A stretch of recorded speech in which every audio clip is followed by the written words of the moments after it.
Before we drift into the unsettling world of medieval sleep, don't forget to tuck into the Nightfall Notions channel for more tales that are just strange enough to lull you into oblivion. Hit subscribe and let's journey together into the past, where the beds were lumpy, the rats were plentiful, and the curses were, frankly, overachieving. Chapter 1. The Lumpy Throne. Introduction to Medieval Sleep. Imagine, if you will, a bed. Not your bed. No, yours is likely a haven of memory foam and thread counts that would make a medieval peasant weep with envy. Instead, picture a sagging, creaking monstrosity that groans under the weight of its own existence. This is the medieval bed, a piece of furniture that was less a sanctuary of rest and more a dubious experiment in how much discomfort a human could endure before resorting to prayer. The medieval bed was not so much a bed as it was a loosely organized pile of straw, hay, or, if you were lucky, feathers, stuffed into a sack and draped with fabric that may or may not have been crawling with things you'd rather not think about. The wealthy might boast a wooden frame, carved with intricate designs that suggested grandeur, but in reality it was just a fancy cage for your inevitable tossing and turning. The poor, meanwhile, slept on whatever flat surface hadn't yet been claimed by livestock, which, as you might guess, wasn't always a guarantee. But let's not romanticize the straw. Oh no, this wasn't the fresh golden kind you'd find in a pastoral idyll. This was straw that had been reused, passed down through generations like a cursed family heirloom. It was lumpy. It was damp, and it was almost certainly home to an entire ecosystem of fleas, lice, and the occasional disgruntled beetle. If you were particularly unfortunate, your bed might also double as a rat highway, a bustling thoroughfare for rodents who saw your sleeping form as little more than an inconveniently placed mountain. And then there was the matter of sharing. Medieval beds were rarely solitary affairs.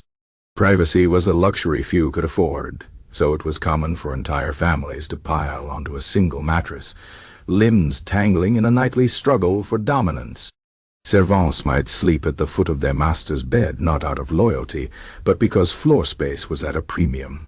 Travelers at an inn could expect to share their resting place with strangers, a practice that no doubt led to many awkward mornings, and at least one or two hastily drawn daggers.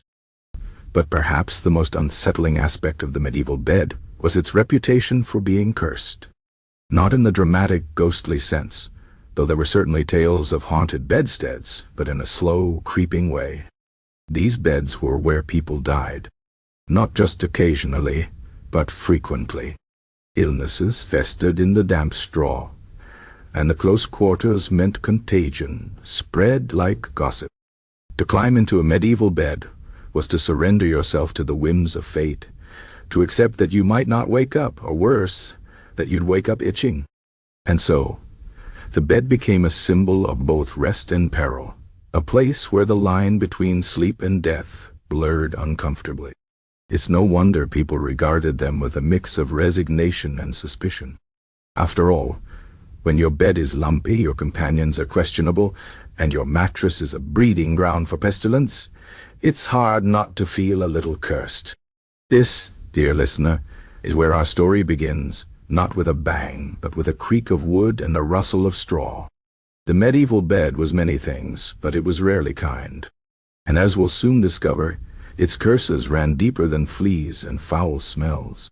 They were woven into the very fabric of sleep itself, a reminder that even in rest, the past was never truly peaceful. Chapter 2. Straw and Suffering.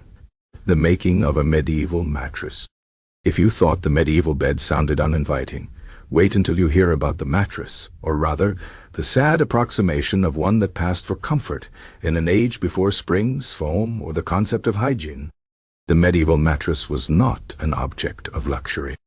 It was at best a thin barrier between you and the wooden slats beneath, and at worst, a thriving metropolis of filth, pests, and despair.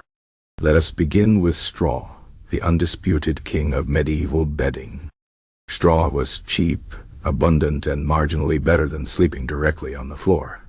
It was stuffed into a sack, usually made of coarse linen, or, if you were wealthy, something slightly less likely to chafe your skin raw. But straw had a personality. It shifted under your weight, forming craters and peaks like a miniature mountain range, determined to disrupt your spine. Over time, it compacted into something resembling hardened porridge, losing any pretense of cushioning. The truly unfortunate part? Straw was rarely changed. A well-off household might refresh their straw mattresses a few times a year. But for most, the same straw was reused until it disintegrated into dust, or more likely until the fleas staged a full-scale revolt. And fleas were merely the beginning. Straw was a generous host. It welcomed lice, bedbugs, mites, and the occasional ambitious weevil. To lie down on a medieval mattress was to enter into an unspoken contract with an entire ecosystem, one that viewed your warm body as the main course. For those who could afford a slight upgrade, there was hay. Hay was marginally softer than straw, though its primary advantage was that it smelled slightly less like a barn in mid-July. But hay had its own problems. It retained moisture, meaning that unless you were fortunate enough to live in a perfectly dry climate, your mattress was slowly fermenting beneath you. Damp hay bred mold, and mold bred misery. At the top of the bedding hierarchy were feather mattresses, the domain of nobility, and those with more money than sense. These were stuffed with down, the soft undercoating of geese and ducks, and in theory they should have been luxurious. In practice, they were a gamble. Feathers clumped together in uneven patches, creating lumps that shifted unpredictably in the night. Worse if the feathers weren't thoroughly cleaned, and they often weren't. They retained traces of their previous owners, meaning your plush bed might still carry the faint aroma of wet bird. But the true horror of medieval mattresses wasn't just the materials. It was the philosophy behind them. The concept of fluffing a mattress was non-existent. Once stuffed, a mattress was expected to endure until it collapsed under its own wretchedness. And because furniture was expensive, even a disintegrating mattress might be passed down through generations, accumulating decades of sweat, skin flakes, and the ghosts of countless sleepless nights. Then there was the fabric covering the mattress, often a rough linen or wool. These fabrics were rarely washed. Laundry was a laborious process, and the idea of stripping a bed entirely to clean it was impractical. Instead, people relied on sheets, which were changed far more frequently. But sheets, too, were subject to the realities of medieval life. They were coarse, they itched, and unless you were very lucky, they were also home to their own population of tiny, unwelcome guests. To lie down in a medieval bed was to surrender to the inevitable. You would itch. You would shift. You would, at some point, feel something skitter across your leg. And yet, night after night, people climbed into these nests of discomfort, too exhausted to care. The medieval mattress was not designed for rest. It was designed for survival, a reminder that even in sleep, life was harsh, scratchy, and full of surprises. And yet, for all its faults, the mattress was only half the battle. Because the moment you closed your eyes, the real nightmares began. Not in your dreams, but in the rustling, creeping reality of the bed itself. The mattress was just the beginning. The true curses of the medieval bed ran far deeper. Chapter 3. Rats, Fleas, and Other Unwanted Bedfellows. If you ever find yourself nostalgic for the simplicity of medieval life, pause for a moment and consider the bedbugs. Not, metaphorically, the actual bedbugs. The ones that saw your warm, defenseless body as a midnight banquet, and your straw mattress as their ancestral birthright. Medieval beds were not sanctuaries. They were battlegrounds, where humans waged a nightly, losing war against an army of tiny invaders who had significantly more stamina and far fewer qualms about personal space. Let us begin with the flea, the most democratic of pests. Fleas did not discriminate. They plagued peasants and kings alike, thriving in the unwashed wool of a serf tunic just as happily as in the embroidered silks of nobility. The flea's life cycle was perfectly adapted to the medieval bed. They laid eggs in the cracks of wooden bed frames, nestled them into the lumpy depths of straw mattresses, and waited. When night fell and a warm body settled in, the feast began. Fleas had no regard for dignity. They bit ankles, elbows, the small of the back, any patch of skin foolish enough to be exposed. And since medieval sleepwear was minimal at best, that meant nearly everywhere. The truly diabolical thing about fleas wasn't just the itching, though. It was their role as nature's most efficient disease delivery system. A flea could hop from rat to human with cheerful abandon, carrying with it the bacterium Yersinia pestis, better known as the Black Death. So when a medieval person tossed and turned, scratching at bites in the dark, they weren't just battling discomfort. They were one itchy welt away from potential catastrophe. But fleas were merely the opening act. The bedbug reigned as the true horror of the medieval bedroom. Unlike fleas, bedbugs didn't come and go. They moved in. They established dynasties. They hid in the seams of mattresses during the day, emerging at night with the silent confidence of creatures who knew they had already won. Bedbugs were not subtle. Their bites left angry red trails across the skin, and unlike fleas, which at least had the decency to hop away, bedbugs lingered, bloated and content, like miniature landlords demanding rent in blood. And then there were the lice. Head lice, body lice, pubic lice. Medieval Europe had them all, and they were not picky about real estate. Lice clung to hair, nested in clothing, and migrated between hosts with the ease of seasoned travelers. Delousing was a social activity, a bonding experience between friends and family who would sit together, combing through each other's hair in search of the tiny trespass. If you were lucky, you might even find nits, lice eggs, clinging stubbornly to strands of hair, a reminder that no matter how thorough the search, the infestation was never truly over. But perhaps the most unsettling bedmates were the rats. Rats did not limit themselves to the corners of a room or the shadows of a pantry. They climbed, they explored, and given the opportunity, they scurried across sleeping faces in the dead of night. Medieval homes were rarely rat-proof, and beds, especially those on the ground floor, were easy targets. A rat in the bed wasn't just a nuisance, it was a visceral violation, a sudden scrabbling weight where none should be. And rats, like fleas, were more than just unpleasant. They were carriers of disease, their fleas hopping ship at the first sign of warm human flesh. Mice, at least, were smaller, but no less bold. They chewed through sacks of grain, yes, but also through mattress straw, leaving behind tiny droppings as calling cards. A mouse in the bed was less alarming than a rat, but still hardly conducive to restful sleep. And if the mouse had friends, which it usually did, the rustling and skittering could last all night. For the truly unfortunate, there were also larger intruders. In rural areas, where homes were poorly sealed, the occasional snake or hedgehog might find its way indoors, seeking warmth. Imagine drifting off to sleep, only to jerk awake at the sensation of something cold and sinuous brushing against your leg. Even the family dog or cat, usually a welcome presence, could become a nuisance when it decided the best place to sleep was directly on top of you, pinning you beneath a weight of fur and stubborn animal entitlement. The medieval mind, ever pragmatic, developed coping mechanisms.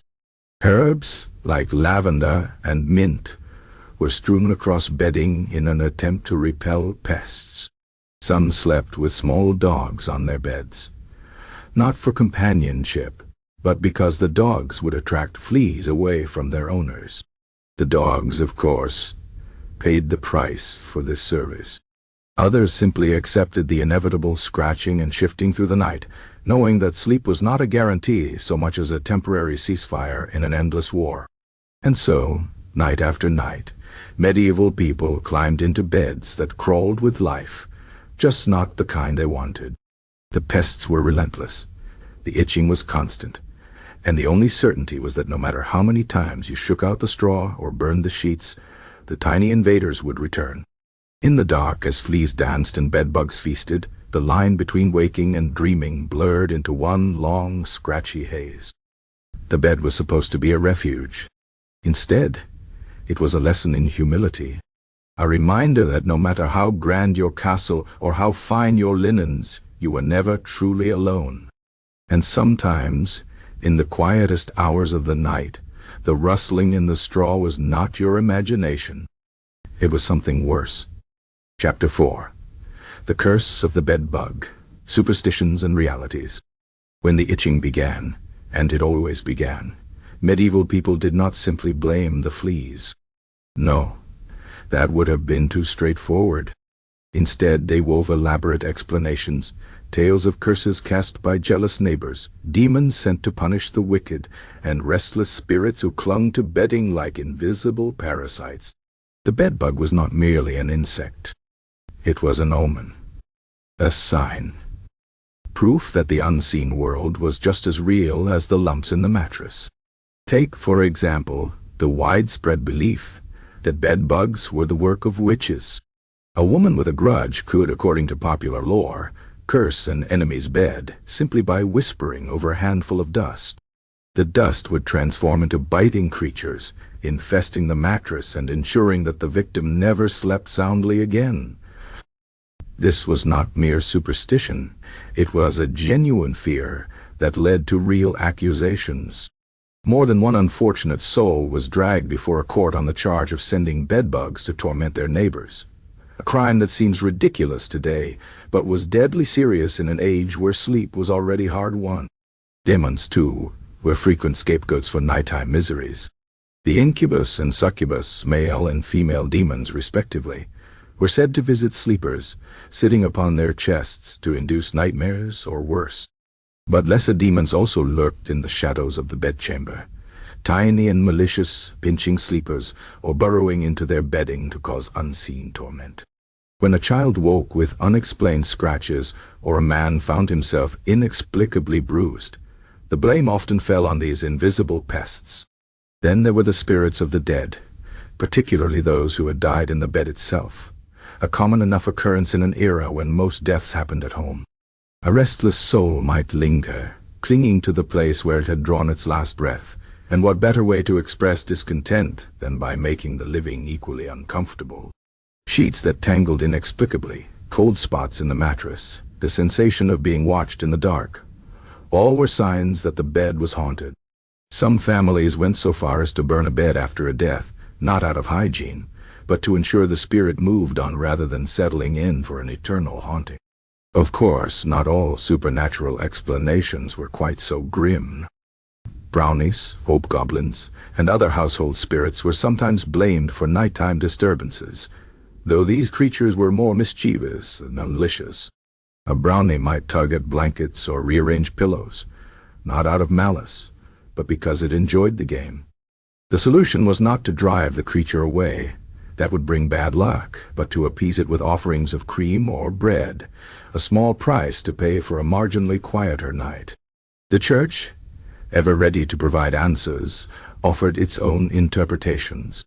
Nighttime sufferings could be a test of faith, a reminder of the fragility of mortal life, or even a punishment for sin. Priests recommended prayers before bed, holy water sprinkled on the mattress, or the placement of relics beneath the pillow. A particularly pious sleeper might sleep with a palm cross or a saint's medallion, hoping divine intervention would keep both demons and bedbugs at bay. But for all the elaborate explanations, the reality was far simpler. Medieval beds were filthy. The fleas and bedbugs were not supernatural invaders, but the inevitable result of straw that was never changed, sheets that were rarely washed, and floors that were home to more vermin than a modern horror movie. Yet the human mind, then as now, sought patterns. It was easier to blame a witch than to admit that the entire household was infested, because no one had bothered to air out the mattress in a decade. The irony, of course, was that some of the folk remedies actually worked, just not for the reasons people believed. Herbs like lavender and mint did repel insects, though not because they were holy or magical. Burning old bedding did reduce flea populations, even if the act was meant to banish spirits rather than pests. And moving a bed away from the wall really did make it harder for rats to climb in, though the advice was often given to avoid drafts, thought to carry evil humors. In the end, the curses were real, just not in the way medieval people imagined. The true curse was the bed itself, a masterpiece of discomfort that transformed every night into a battle against creatures seen and unseen. The demons were fleas. The witches were neglect. And the restless dead were quite often just the wind rattling the shutters. But try telling that to someone lying awake at 3 in the morning, scratching at bites and listening to the rustling in the straw. In the dark, with sleep slipping further away, it was far easier to believe in curses. Chapter 5. Sleeping with the Dead. The Communal Bed Experience. Privacy, as we understand it today, would have been an utterly alien concept to the medieval sleeper. The modern notion of sprawling alone across a queen-sized mattress, with no one to disturb you, but perhaps a grudging cat, would have seemed like the height of luxury or madness. In medieval Europe, beds were shared with a casual intimacy that would make even the most gregarious among us blanch. Families piled in together. Strangers huddled for warmth. And yes, on occasion, the recently deceased shared one final night with the living before their journey to the grave. Consider first the family bed, which was less a piece of furniture and more a nightly struggle for territory. Parents, children, grandparents, and the odd visiting cousin would all squeeze together like livestock in a pen, each fighting for their share of the thin straw mattress. The concept of a children's bedroom didn't exist. Toddlers slept wedged between parents, both for warmth and because houses typically had only 1 or 2 beds total. Teenagers might graduate to sleeping on the floor nearby, though in poorer homes everyone simply piled in together, regardless of age. Personal space wasn't just limited, it was non-existent. The night's negotiations over blankets and positioning were a quiet war of shifting limbs and muffled complaints. Then there were the domestic servants who often slept at the foot of their master's bed like loyal but slightly inconvenient dogs. In great households this was considered a privilege. Better to sleep on a thin pallet in the Lord's chamber than with the common servants in the hall. Of course, it also meant being on call at all hours, ready to jump up and tend to a midnight whim. The servants' sleep was forever fractured by the needs of their betters, their rest punctuated by calls for wine, a stoked fire, or help finding a chamber pot in the dark. Travelers faced perhaps the most shocking sleeping arrangements to modern sensibilities. At inns along well-trodden routes, strangers regularly shared beds without a second thought. The innkeeper's cry of room for 3 more didn't mean 3 separate rooms or even 3 separate beds. It meant 3 more bodies could be wedged into an already crowded sleeping space. You might find yourself pressed back to back with a merchant on one side and a traveling minstrel on the other, all of you fully clothed against both the cold and the questionable cleanliness of the shared linens. Personal hygiene being what it was, these nights must have been an olfactory adventure. The mingled scents of sweat, wine, damp wool, and whatever meat pie someone had eaten for supper, creating a perfume that no modern candle company would dare recreate. But of all the bedmates one might dread, none were quite so memorable as the dead. In an era before funeral homes, when death was a household affair, it was common for the recently deceased to spend their first night of eternity in the very bed they'd just vacated. The body would be washed and prepared by family members, then laid out in the home's best bed, or only bed, for the wake. Friends and neighbors would come to pay respects, drink, and sometimes spend the night keeping vigil with the corpse. Only the wealthiest could afford special biers or coffins for this purpose. For most, the deathbed served double duty until burial. This practice led to all manner of macabre stories and superstitions. Some believed the dead could steal the warmth from the living if they shared a bed too soon after passing. Others told tales of corpses moving, or even speaking during their final night at home. More practically, there was the very real concern that what everyone thought was a corpse might not actually be dead yet. The medieval diagnosis of death being somewhat inexact. More than one presumably departed soul reportedly woke during their own wake, leading to awkward explanations and hasty rearrangements of funeral plans. The communal sleeping experience extended even to the highest levels of society. Royal households often saw nobles sharing beds not out of necessity, but as a mark of favor and intimacy.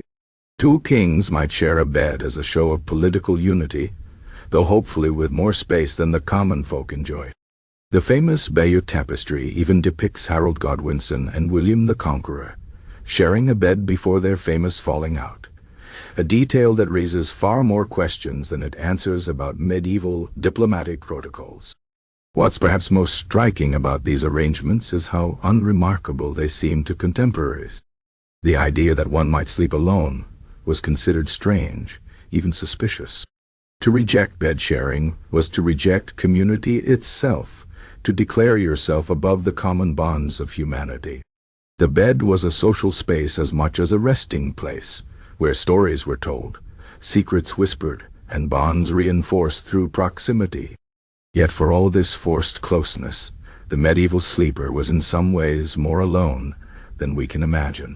In the crowded dark, surrounded by the sounds of others breathing, the itch of fleas and the ever-present fear of what might creep in from the shadows, each person ultimately faced the night on their own terms. The communal bed was many things, a necessity, a social contract, a breeding ground for disease, but it was never truly comfortable. Just one more way that medieval life blurred the lines between intimacy and endurance, between togetherness and the simple human need to occasionally, desperately, have the bed to oneself. As we peel back the layers of medieval sleep, we begin to understand that the greatest curse of their beds wasn't the fleas, or the lumps, or even the occasional corpse. It was the complete absence of solitude, the relentless press of humanity, in a world where even sleep couldn't provide escape. The modern insomniac staring at the ceiling in lonely frustration might consider this. At least you get to do it alone. Chapter 6. The Great Bed of Ware, a monument to discomfort. Among the many horrors of medieval sleeping arrangements, one bed stands apart, both literally and figuratively. The Great Bed of Ware was not merely a place to sleep. It was a statement, a spectacle, and quite possibly a practical joke played on humanity by furniture makers with a sadistic sense of humor. Built in the late 16th century, technically just edging out of medieval times, but carrying all of its worst sleeping traditions forward, this massive oak bed measured nearly 11 feet square, large enough to sleep a dozen people in theory, and just small enough to ensure none of them would enjoy a moment's rest. The bed was originally crafted for an inn in the town of Ware, Hertfordshire, where it quickly gained fame, not for its comfort, but for its sheer absurdity. The frame was elaborately carved with scenes ranging from biblical figures to mythical beasts, because nothing says restful sleep like trying to nod off beneath a wooden panel depicting the damnation of sinners. The posts were thick as tree trunks, the headboard tall enough to dwarf the average person, and the mattress, well, the mattress was still just a sack of straw, because some traditions refuse to die gracefully. What made the Great Bed of Ware truly special wasn't its size or craftsmanship, but how perfectly it encapsulated the medieval approach to sleep. If you're going to be miserable, you might as well be miserable together in the most ostentatious way possible. Wealthy travelers would detour just to spend a night in it, not because they expected comfort, but because surviving the experience gave them bragging rights. 14 of us slept in the great bed last night, a merchant might declare at the next town, leaving out the part where no one actually slept, and at least 2 people ended up with elbows in unfortunate places. The logistics of sharing the bed were as complex as they were ridiculous. With no standard sleeping protocol, each night became a free-for-all of positioning. Some tried lying straight like dignified corpses, only to find their feet dangling off the edge. Others curled sideways like stacked spoons, trading personal dignity for a few inches of mattress. Arguments broke out over who got the middle, warm but claustrophobic, versus the edges, exposed to drafts but with marginally more limb freedom. Blankets became contested territory, pulled and yanked until they tore or someone surrendered. And inevitably, one unlucky soul would be assigned the spot directly beneath the carved demon's head on the canopy, spending the night trying not to imagine it coming to life. The bed's reputation grew so notorious that it was mentioned in Shakespeare's Ye Twelfth Night, where the character Sir Toby Belch brags about having in sooth good night's sleep upon the Great Bed of Ware, a line that would have earned knowing laughter from audiences familiar with its true nature. Like claiming to have enjoyed a relaxing vacation during a hurricane, the joke relied on everyone understanding the opposite was true. Perhaps the most telling detail about the Great Bed of Ware is how many names are carved into its wooden surfaces. Not just initials, but full boasts and challenges left by previous occupants. Here lay Thomas Hardwick, who slept not a wink, reads one. Another proclaims, 7 men and a goat shared this bed and lived to tell the tale. The bed became less a sleeping place than a communal monument to human endurance. Each scratch in the wood a testament to another night of suffering survived. Modern visitors to the Victoria and Albert Museum, where the bed now resides, often marvel at its size while missing the point entirely. They see an impressive antique, not the torture device it truly was. Try to imagine 12 people, strangers probably, crammed onto that single mattress, straw poking through the sheets, the weight of so many bodies creating valleys that rolled sleepers helplessly toward the center. Imagine the snores echoing off the canopy, the inevitable flatulence that would have gone unnoticed in a smaller bed, but here became a shared assault. The creeping dread as you realized the person next to you had suspiciously warm skin and might be coming down with something. The Great Bed of Ware wasn't just a bed. It was a social experiment conducted nightly without consent. A reminder that medieval ideas of hospitality had less to do with comfort than with spectacle. And proof that no matter how grand the furniture, sleep in that era remained an uphill battle against physics, biology, and basic human dignity. Centuries later, the bed endures as a monument to a simple truth. Just because you can fit a dozen people in a bed doesn't mean you should. Somewhere in the afterlife, generations of travelers are still shifting uncomfortably, trying to find a position that doesn't exist, while the carpenters who built the damn thing chuckle to themselves. The Great Bed of Ware may no longer host sleepers, but its legacy lives on, a warning from history about the perils of prioritizing grandeur over comfort, and the eternal human capacity to endure terrible ideas simply for the story they'll make later. Next time you complain about your mattress being too firm or your partner hogging the blankets, remember the 12 souls who once shared the Great Bed of Ware, and be grateful your suffering is at least a private affair. The medieval sleeper had no such luxury. Their discomfort was communal, their insomnia shared, and their beds designed by people who clearly never intended to sleep in them. Chapter 7. Nightmares and Night Terrors. Medieval Sleep Disorders. The medieval night was not a time of peaceful slumber, but a gauntlet of terrors, both real and imagined. While modern sleepers might fret over insomnia or the occasional bad dream, medieval people faced nightly horrors that went far beyond forgetting to set an alarm. Their sleep was fractured by physical discomfort, psychological torment, and the ever-present fear that the demons scratching at their bedposts weren't just metaphors. Consider first the sheer physiological toll of medieval life on sleep patterns. Malnutrition, constant physical labor, and chronic pain from untreated ailments created perfect conditions for disturbed rest. The peasant who spent 12 hours bent double in the fields didn't collapse into blissful sleep at night. His body throbbed with the kind of deep bone weariness that makes rest impossible. Joints ached from the damp cold that seeped through every home.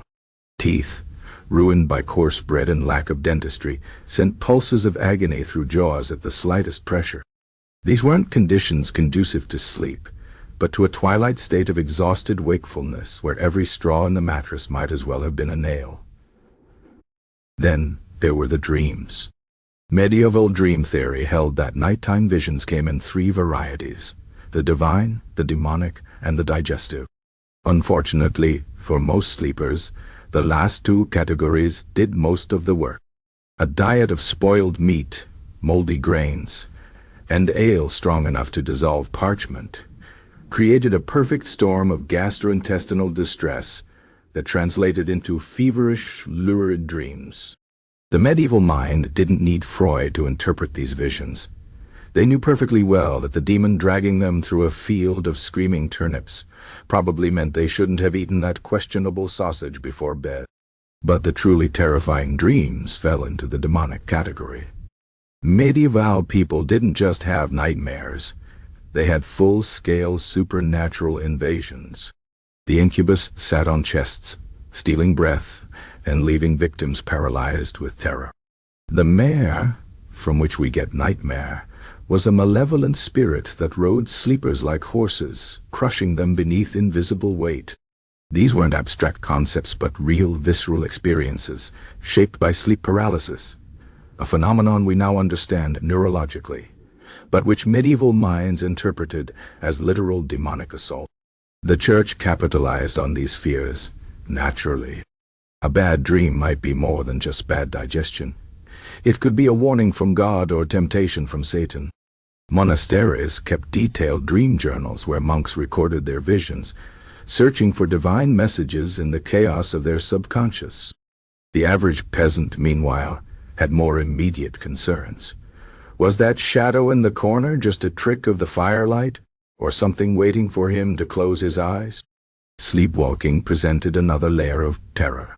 In an era where houses had uneven floors, open hearths, and often livestock wandering about, nighttime wandering could be deadly. Medieval medicine attributed sleepwalking to everything, from an imbalance of humors to moon madness. Treatments ranged from the practical, tying a bell to the sleepwalker's ankle, to the bizarre, placing a bowl of the patient's own urine under the bed. None worked particularly well, leaving families to deal with the unsettling sight of a loved one rising, blank-eyed in the night, perhaps heading toward the well or the edge of the loft. Children's sleep brought its own special horrors.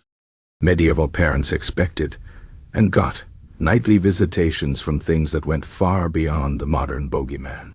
Folk tales spoke of creatures like the Germanic Butzemann who stole bad children from their beds, or the Slavic domovoi who would sit on sleepers' chests if the household wasn't kept clean. These weren't stories told for fun. They were warnings reinforced by the very real dangers of a world where a child might literally be carried off by wolves if they wandered at night. The wealthy had no escape from these terrors either.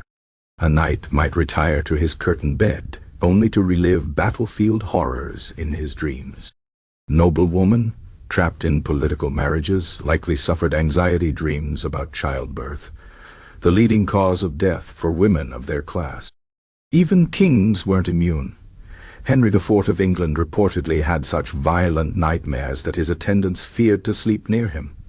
Medical texts of the time offered dubious solutions. Sleeping with a piece of coral might ward off evil spirits. Placing a hagstone, a rock with a natural hole, under the pillow could prevent nightmares. If all else failed, there were always prayers, not the gentle modern bedtime prayers, but desperate incantations like the Lorica of St. Patrick, designed to form a spiritual armor against the terrors of the night. The fundamental difference between medieval and modern sleep disturbances lies in their interpretation. Where we see sleep apnea or night terrors as medical conditions, medieval people saw spiritual warfare. A gasp for breath wasn't a blocked airway. It was the devil's hand around your throat. Sleep paralysis wasn't a neurological glitch. It was literal demonic oppression. This framework made the night infinitely more terrifying, but also gave people a way to fight back, whether through charms, prayers, or rituals. Perhaps most tragically, many medieval sleep disorders were self-perpetuating. The fear of nightmares caused insomnia, which led to exhaustion, which made nightmares more vivid when sleep finally came. It was a vicious cycle powered by hunger, pain, and the constant background terror of living in a world where death could come from anywhere, even your own dreams. Modern sleep science has given us names for these conditions and chemical solutions to manage them. But lying awake at 3 in the morning, Watching shadows creep across the ceiling, we're not so far removed from our medieval ancestors as we might like to think. The monsters have changed shape, but the night is still long, and the bed still holds its share of terrors for those who can't escape into sleep. The medieval sleeper faced these terrors without the buffer of modern medicine or psychology. For them, every night was a journey into a landscape where reality and nightmare blurred, where physical and supernatural threats intertwined, and where dawn couldn't come soon enough. Their greatest curse wasn't just the discomfort of their beds. It was the knowledge that even in sleep there was no true rest. Chapter 8. The bed is a status symbol. Who got to sleep well? In the rigid hierarchy of medieval society, nothing separated the haves from the have-nots, quite like their sleeping arrangements. While the peasant tossed on a sack of moldy straw, the nobleman floated on a cloud of goose down, blissfully unaware that his restful nights were effectively subsidized by the sleepless misery of everyone beneath him. The bed stood as perhaps the most honest status symbol of the age, not because it showed off wealth particularly well, but because no amount of pretension could disguise a bad night's sleep. For the lowest classes, the concept of a bed was often theoretical at best. Serfs might sleep on piles of straw thrown directly on the dirt floor of their one-room huts, sharing space with chickens and the occasional errant pig. The truly destitute made do with what they called sea-coal beds, not actual beds, but warm spots on the ground near cooking fires where one could collapse in exhaustion. These sleepers woke not just unrested but covered in ash, their lungs full of smoke, their bodies stiff from lying on packed earth. Their beds offered no status whatsoever, only the bare minimum required to keep working the next day. The slightly more fortunate might have a simple wooden platform to lift their straw pallets off the ground, though this came with its own hazards. Raised beds provided better protection from rats, but created perfect nesting spots for spiders in the uneven planks below. The added height also meant more exposure to drafts in poorly constructed homes, turning winter nights into endurance tests. Still, even this modest elevation marked a step up in status, quite literally, from the lowest ranks of society. Craftsmen and merchants occupied the middle ground of medieval sleep. Their beds often doubled as benches or workspaces during the day, transforming at night into serviceable if unglamorous sleeping surfaces. These were the homes where one might find a proper bed frame for the first time. Simple but sturdy constructions that could last generations if the woodworm didn't get to them first. Mattresses remained straw-filled, but the fabric covers might show some decorative stitching, a small luxury that said we can afford thread for non-essential purposes. The real separation began with the nobility.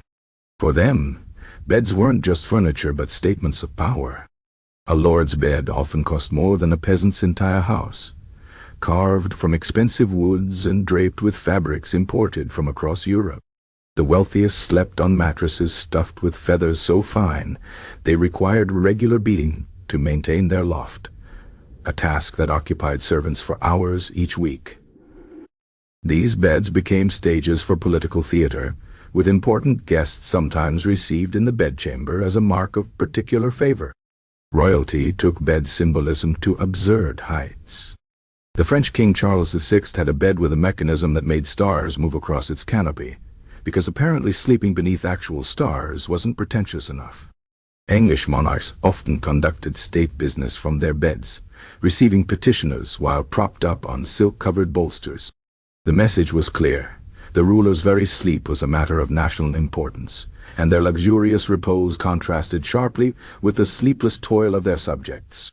But even among the elite, sleep inequality persisted. While the lord and lady might enjoy a feather bed, their children often slept on simpler wool-stuffed mattresses, medieval parents apparently subscribing to the tough bedding build's character school of thought. Servants lucky enough to sleep in the main house still made do with straw, though it might be fresher than what peasants used. The hierarchy extended all the way to the top, with each layer getting slightly better rest than the one below. The church provided an interesting exception to these rules. While abbots and bishops slept in considerable comfort, many monks deliberately chose hard beds as part of their ascetic practices. Straw mattresses on stone slabs were common in monasteries, though some orders took this self-denial to extremes. The Carthusians famously slept in their habits on bare boards, believing physical discomfort brought them closer to God. A philosophy that would explain why medieval religious art features so many grumpy-looking saints. Ironically, some of the best-rested people in medieval Europe may have been the very rich and the very poor. The wealthy for obvious reasons, but the destitute who slept in public dormitories sometimes benefited from collective warmth and relatively clean straw changed frequently by charitable organizations. It was the striving middle classes who often suffered worst, wealthy enough to want better sleep but not rich enough to achieve it, stuck with beds that aped aristocratic styles without providing comparable comfort.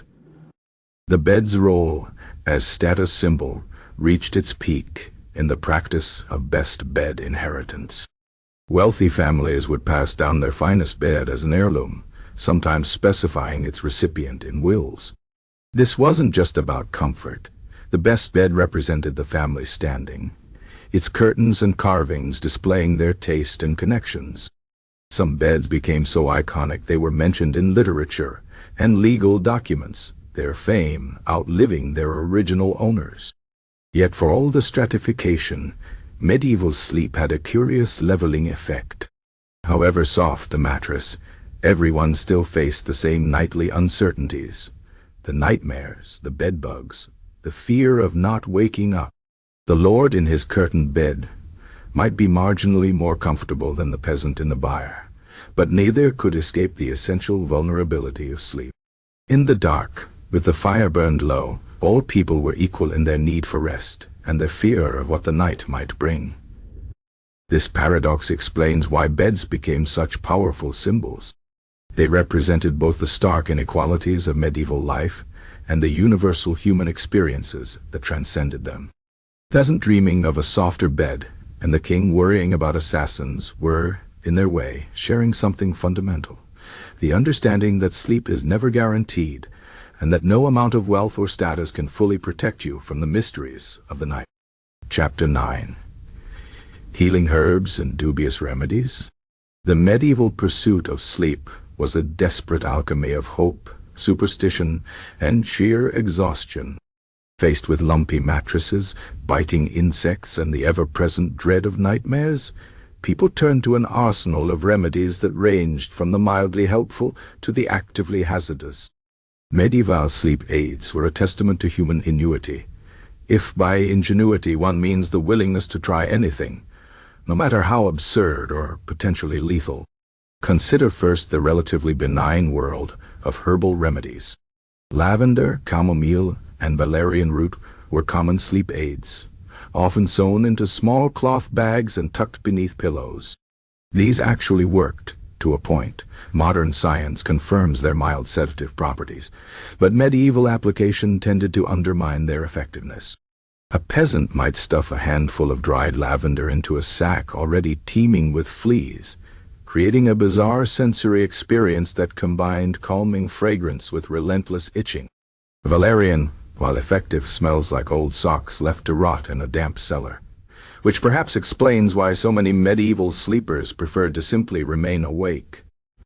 Then there was the practice of strewing herbs, scattering fragrant plants across floors and bedding to mask odors and deter pests. Mint, rosemary, and rue were popular choices, though their effectiveness was questionable. The herbs might briefly overpower the stench of unwashed bodies and moldy straw, but they did little to address the root cause of the problem. Walking across a floor strewn with crushed herbs also meant tracking the debris into bed, creating a sleeping experience not unlike lying on a salad. For those who needed stronger intervention, there was opium. Available in various forms, from sleep-inducing poppy tea to more concentrated laudanum, opium was the medieval equivalent of knocking yourself out with a pharmaceutical sledgehammer. The line between remedy and overdose was perilously thin, and many a restless sleeper drifted off into permanent slumber after miscalculating their dose. Monastic records show that monks frequently used opium-based painkillers, which may explain some of the more colorful medieval religious visions. Alcohol served as the everyman sleep aid, cheap, readily available, and effective in the short term. The problem, as any modern drinker can attest, was that while alcohol might help you fall asleep faster, it dramatically reduces sleep quality. Medieval peasants drinking themselves into a stupor every night would have woken just as exhausted, only now with a pounding headache and no memory of how they ended up face down in the straw. The truly desperate turned to remedies that crossed into the realm of sympathetic magic. Hanging a wolf's tooth around one's neck was said to prevent nightmares, though finding a willing wolf to donate the tooth presented its own challenges. Sleeping with a piece of dried deer heart under the pillow was believed to ward off evil spirits, assuming one could ignore the fact that they were essentially cuddling with jerky. Some swore by placing a cold iron key down their back before bed, though whether this worked because of any mystical property or simply because lying on a cold metal object is profoundly uncomfortable remains unclear. Medical texts of the period offered increasingly bizarre suggestions. The Trotula, a famous medieval compendium of women's medicine, recommended placing the liver of a freshly killed frog on the forehead to cure insomnia. Another manuscript suggested mixing powdered earthworms with wine, a concoction that might make you pass out, though whether from sleep or nausea was a toss-up. For chronic nightmares, some physicians prescribed drinking a tea made from crushed sapphires, a remedy so expensive it was guaranteed to give the patient something new to lose sleep over. The line between medicine and superstition blurred entirely with charms and prayers. Sleepers recited verses to ward off demons, hung inscribed parchment talismans over their beds, or placed religious relics beneath their pillows. One popular charm involved writing the names of the 3 wise men on a piece of bread, eating it, and then going to bed, a ritual that combined piety with a light snack. Whether it worked or not, it at least gave the anxious sleeper something to do besides stare at the ceiling. Perhaps the most dangerous sleep aids were those that targeted the bed itself, rather than the sleeper. To combat bedbugs, some households treated their mattresses with mercury or arsenic, substances that certainly killed pests, along with anyone unfortunate enough to absorb the poison through their skin night after night. Others burned sulfur in their bedchambers, creating fumes that would make a modern chemist recoil in horror. The fact that these methods persisted despite their obvious risks speaks volumes about how desperately people wanted relief from insect infestations. In the end, medieval sleep remedies reflected the same mix of practicality and superstition that characterized so much of pre-modern medicine. Some worked by accident, some worked through placebo effect, and some worked by rendering the user unconscious through sheer toxicity. What they all shared was the underlying acknowledgement that sleep was fragile, precious, and worth almost any price to obtain, even if that price was drinking earthworm wine or sleeping with a dead frog on your face. The modern sleeper popping a melatonin gummy or sipping herbal tea should spare a thought for their medieval counterparts, who face the same nightly struggle with far fewer options and much more creativity. Our ancestors may not have understood the science of sleep, but they understood the desperation it could inspire, and they were willing to try anything, no matter how strange, for even a chance at rest. Chapter 10. The Curse of the Second Sleep, Biphasic Slumber. The modern notion of 8 uninterrupted hours of sleep would have baffled medieval minds. Their nights followed a different rhythm, one that split the darkness into 2 distinct sleeps, separated by a mysterious waking interval. This segmented slumber, now called Biphasic sleep, wasn't considered peculiar at the time.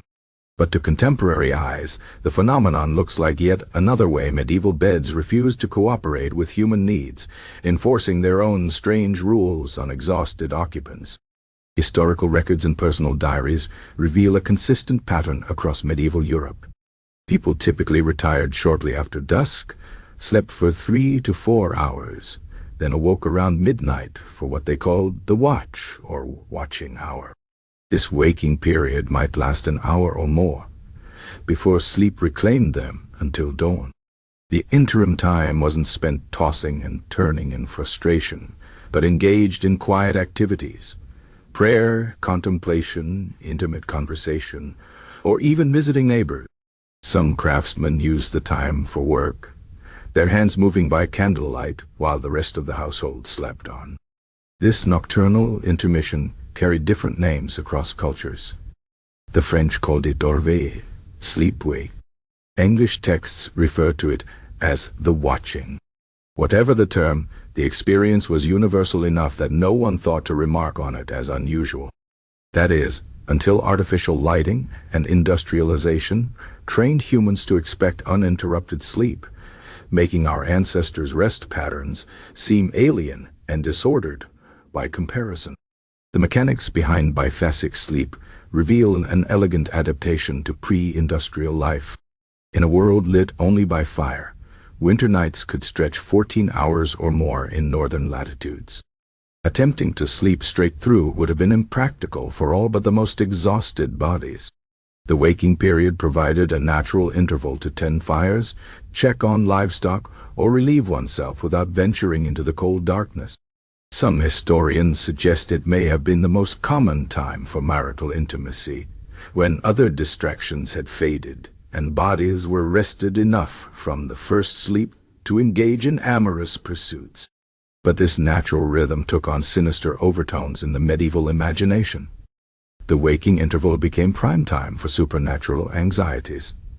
That hour between sleeps, when the world was quietest and one's thoughts loudest, bred all manner of fears.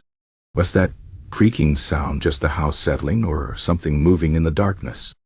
Did the shadow by the door just shift on its own?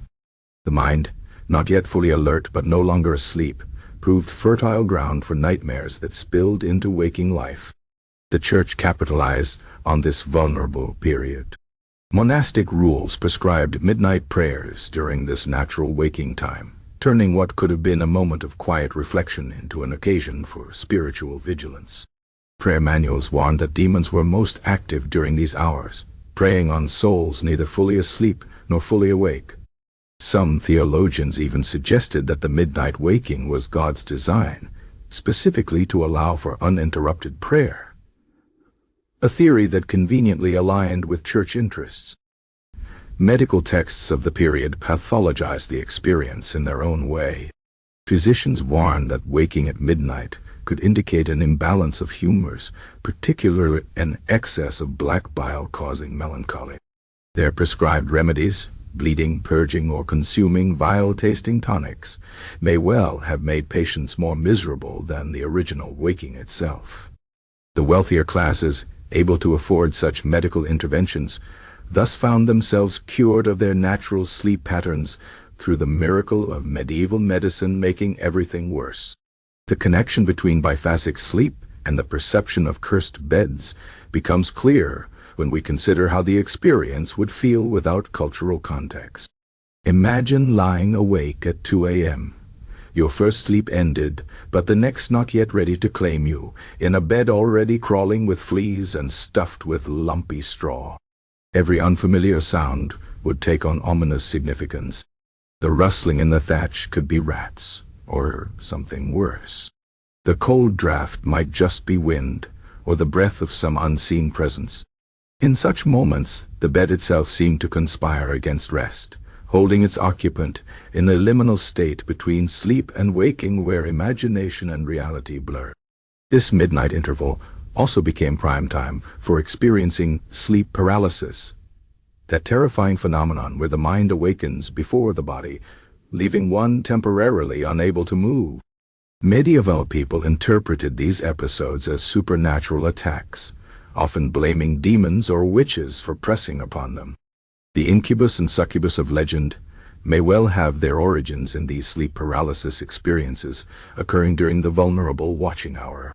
The bed, rather than being seen as the site of these attacks, became viewed as cursed ground where such encounters happened. Never mind that the same phenomena could occur anywhere one slept. The wealthy tried various methods to combat the midnight waking. Some invested in elaborate curtains to create warmer, darker sleeping environments. Others hired musicians to play softly during the watching hour, an early form of white noise machine. A few extreme cases took to drinking heavily before bed in hopes of sleeping straight through, succeeding only in rendering themselves insensible while worsening their overall sleep quality. The poor, lacking such options, simply endured the nightly intermission, using it productively when possible and suffering through it when not. Children and the elder were exceptions to this pattern, often sleeping more continuously through the night. This difference led to some bizarre child-rearing practices, as parents interpreted their children's uninterrupted sleep as unnatural. Some physicians recommended waking children during the night to balance their humors, creating generations of unnecessarily sleep-deprived youngsters. The elderly, meanwhile, were often accused of sleeping too much during the day to compensate for their uninterrupted nights, an early version of the lazy senior stereotype. By the 17th century, as artificial lighting became more common and work schedules more regimented, Biphasic sleep began fading from European practice. The Industrial Revolution completed the transformation, conditioning people to expect uninterrupted sleep. What had once been a natural rhythm became viewed as a disorder, insomnia, rather than just sleep doing what sleep had always done. Modern sufferers who wake at 3 a.m. and fret about their inability to sleep through the night are experiencing the same pattern their ancestors took for granted, only now pathologized by our continuous sleep expectations. The medieval bed, already accused of harboring fleas and demons, thus carried one final curse: the enforced confrontation with oneself in the dead of night. In our modern world of endless distractions, we rarely face that quiet midnight hour with nothing but our thoughts. Our ancestors had no such escape, lying awake in their scratchy beds with nothing to do but think, pray, or imagine terrors in the dark. Perhaps the true curse wasn't the bed at all, but the enforced introspection that came with it. The confrontation with one's own mind in the stillness between sleeps. The next time you find yourself awake at 3 a.m., staring at the ceiling, consider that you're participating in an ancient rhythm. Your ancestors knew this hour well. They called it the watching, and they filled it with prayers, conversations, and quiet work. They didn't fight it as we do, nor medicate it away. They simply accepted it as night's way, just as they accepted the fleas and the lumps and the cold drafts. The medieval bed didn't cause this waking. It merely witnessed it, night after night, holding its occupants in that strange space between dreams and daylight. Chapter 11. From Bed to Grave. The Mortality Connection. The medieval bed served as both cradle and coffin for countless lives, its straw-stuffed embrace the first and final resting place for generations of sleepers. Unlike modern hospitals that sequester death behind sterile doors, medieval mortality happened at home, in full view, with the family bed frequently serving as deathbed, funeral bier, and inheritance all in one. This intimate relationship between sleep and death seeped into the cultural consciousness, draping every resting place with an air of quiet menace. Consider the arithmetic of medieval mortality.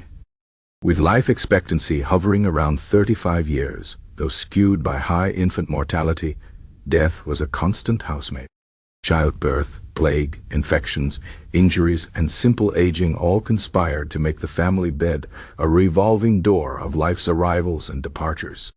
The same mattress that witnessed a child's birth might cradle their feverish body during a smallpox outbreak, just a few years later. Beds accumulated histories like sponges, soaking up the sweat of illness, the blood of childbirth, and the final rattling breaths of the dying. The practicalities of medieval death reinforced this connection. Without funeral homes or embalming, corpses remained in the home for days while preparations were made. The deceased often continued occupying their bed throughout the wake, their cooling body draped in linens as neighbors came to pay respect. This meant the living continued sleeping mere feet from their dead, sometimes even in the same room. The bed that had hours before held a living, breathing family member now cradled a corpse, its straw mattress absorbing the slow leakage of death while survivors tried to sleep nearby. Wealthier families could afford special funeral biers, but even they often used the best bed for laying out important corpses. The association became so strong that some wills specifically bequeathed the bed wherein I shall die to particular heirs, making the deathbed a literal inheritance. These were not macabre gestures but practical ones. Good beds were valuable and sentimentality couldn't waste usable furniture. Still, the psychological weight of inheriting a deathbed must have been considerable. The knowledge that you now slept where a loved one had expired adding invisible lumps to an already uncomfortable mattress. The poor faced grimmer realities. With often only one bed to their name, families had no choice but to continue using a bed immediately after a death. Straw might be changed, blankets washed if possible, but the structure remained, its wooden frame still bearing the grooves where dying fingers had clutched, its ropes still taut from the death throes. Some peasant families took to burning their bedding after particularly gruesome deaths, a costly sacrifice born of superstition and desperation. Others simply turned the mattress and tried to sleep, pretending not to notice which lumps were straw and which were memories. This constant proximity to death bred peculiar customs. Some households practiced turning the bed after a death, rotating it 90 degrees to confuse the deceased's spirit and prevent haunting. Others placed bowls of salt on the mattress to absorb evil humors, or laid crossed knives over the chest of the recently deceased to bar their return. The bed itself became a sort of liminal space, a doorway between worlds that needed careful monitoring lest something slip back through. The dying process itself reinforced the bed's sinister reputation. Medieval medicine being what it was, death often came slowly and painfully. The death rattle of fluid-filled lungs, the thrashing of fever victims, the stench of gangrenous wounds, all played out atop family bedding, staining both fabric and memory. Beds became associated not just with peaceful passing, but with agonized exits, their very fabric seeming to absorb the suffering they witnessed. Children learned early that beds were dangerous places. Infant mortality rates meant most families lost at least some children, often to crib death, now called SIDS, that appeared to strike randomly in the night. Without modern medical explanations, parents often blamed supernatural forces, fairies stealing healthy babies and leaving sickly changelings in their place, or demons smothering infants as they slept. The bed became suspect, its innocent appearance hiding invisible threats that preyed on the vulnerable. Even the architecture reinforced the connection. In cramped peasant homes, the bed often occupied the warmest spot nearest the fire, the same area where women labored to give birth and where the sick were nursed. This meant the space around the bed accumulated generations of joy and grief, its very air thick with the residue of life's most intense moments. No wonder people began seeing beds as cursed objects, their frames seeming to remember every pain they'd witnessed. The wealthy attempted to distance themselves from this grim reality through conspicuous consumption. Nobles commissioned elaborate mourning beds used solely for laying out corpses, avoiding the contamination of their sleeping furniture. The French developed the lit de parade, an extravagant temporary bed where royalty would lie in state, elevating death to a theatrical production. But even these measures couldn't entirely escape the fundamental truth. All beds led eventually to the grave. Some just took more scenic routes. Modern sleep science has shown that humans do indeed respond physiologically to spaces associated with death. Elevated heart rates, shallower breathing, and increased cortisol levels have been measured in people sleeping in rooms where others have died, even when the test subjects had no conscious knowledge of the space's history. This suggests the medieval aversion to death-tainted beds wasn't purely superstition, but an intuitive understanding of something science would only confirm centuries later. Places absorb the energy of what happens in them, and beds especially so. The medieval bed thus stood as a silent witness to life's fragility, its straw and wood and fabric, steeped in generations of joy and sorrow. To climb into bed each night was to lie down in the same spot where ancestors had taken their last breaths, where parents had wept over lost children, where fevered dreams had blurred into eternal sleep. Small wonder people whispered prayers as they settled in or hung charms over the headboard. They weren't just preparing for sleep. They were steeling themselves against the knowledge that one night, like so many before them, they too would breathe their last in that very spot. The true curse of medieval beds wasn't their discomfort or their vermin. It was their perfect neutrality, their patient willingness to cradle both the living and the dead without distinction. They asked no questions and made no judgments, simply accepting whatever weight was laid upon them, be it a newborn's first sleep or a grandmother's final sigh. This very indifference made them terrifying, for in a world where so little could be controlled, the one certainty was that the bed would always be there, waiting until the day cradled you for the last time. Chapter 12. The Church and the Cursed Bed. Spiritual Remedies. When medieval sleepers found themselves staring at the ceiling at midnight, their bodies covered in flea bites and their minds racing with dark imaginings, they didn't reach for sleeping pills. They reached for prayer books, holy water, and whatever sacred objects might shield them from the terrors of the night. The Church, ever ready to provide explanations for life's mysteries, had developed an entire arsenal of spiritual weapons to combat what it saw as the supernatural assault on Christian sleep. The medieval Church viewed sleep as a vulnerable state, a time when the soul drifted perilously close to the spirit world while the body lay defenseless. This made beds natural battlegrounds between heavenly and demonic forces. A restless night wasn't just discomfort, it was spiritual warfare.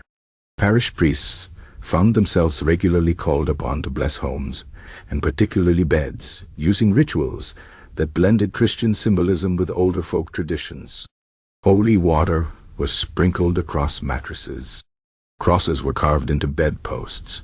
Psalms were recited before sleep, with special emphasis on Psalm 91's promise of protection from the terror by night. For those suffering persistent nightmares, the Church offered more specialized interventions.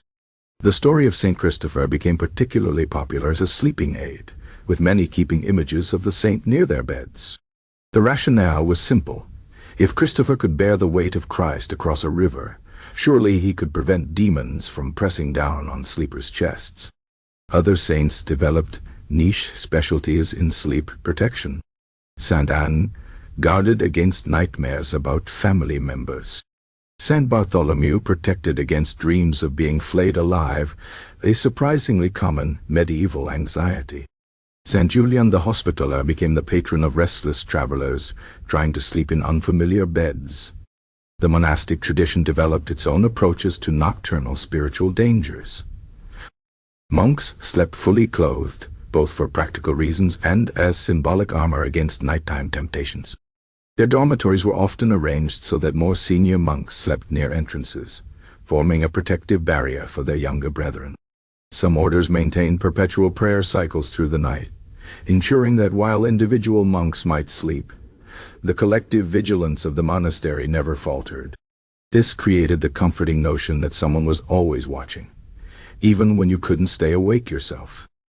Exorcism manuals from the period reveal how seriously the Church took sleep disturbances.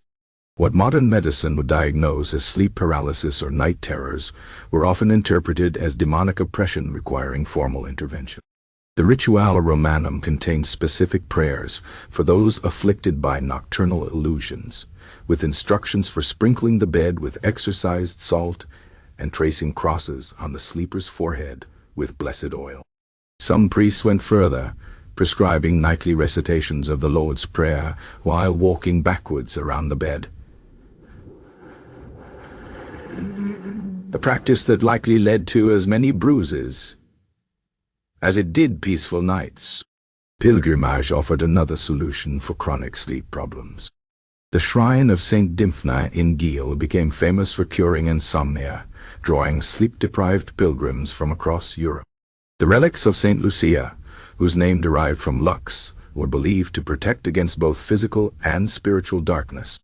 Even local parish churches might house some fragment of a saint's bone or clothing that could be borrowed and placed beneath a pillow, though priests often complained about how rarely these sacred objects were returned. The Church's approach to bed-related ailments revealed fascinating contradictions. While officially condemning magic and superstition, many approved remedies incorporated clearly magical thinking.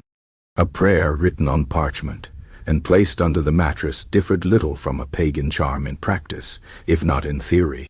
Holy water functioned similarly to folkloric protection spells, just with better branding. This blending of traditions created a rich tapestry of sleep rituals that allowed people to feel protected even as they scratched their flea bites and shifted on lumpy mattresses. For women suffering sleeplessness, the Church offered particular challenges. Female spirituality encouraged nighttime vigils and prayers, yet too much interest in dreams risked accusations of witchcraft. The line between holy vision and dangerous hallucination was perilously thin. Many pious women found themselves caught between the expectation to rise for Matins prayers and the suspicion that any woman awake at night must be up to no good. Some solved this by creating small household altars near their beds, transforming potential suspicion into visible piety.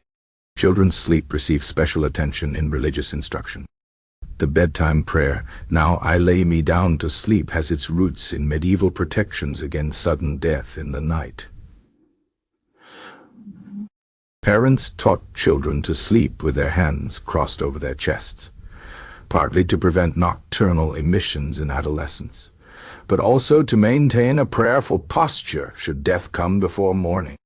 The concept of guardian angels gained particular traction as comfort for children afraid of the dark, though some medieval versions of these celestial protectors were surprisingly militant, armed with swords to battle nighttime demons. The Church's most ingenious contribution to sleep hygiene may have been its appropriation of pre-Christian sacred times. All Saints' Eve, Halloween, and Midsummer's Eve, both traditionally associated with heightened supernatural activity, became occasions for special vigils and prayers. By transforming these dangerous nights into holy ones, the Church provided structure for dealing with sleep-related anxieties. A peasant who might have lain awake fearing fairies on Midsummer's Eve could instead join a bonfire procession, turning fear into communal celebration. Yet for all its solutions, the Church also contributed to sleep anxieties. Sermons about the Last Judgment often describe the dead rising from their graves at midnight, coincidentally when many people naturally awoke between sleep cycles.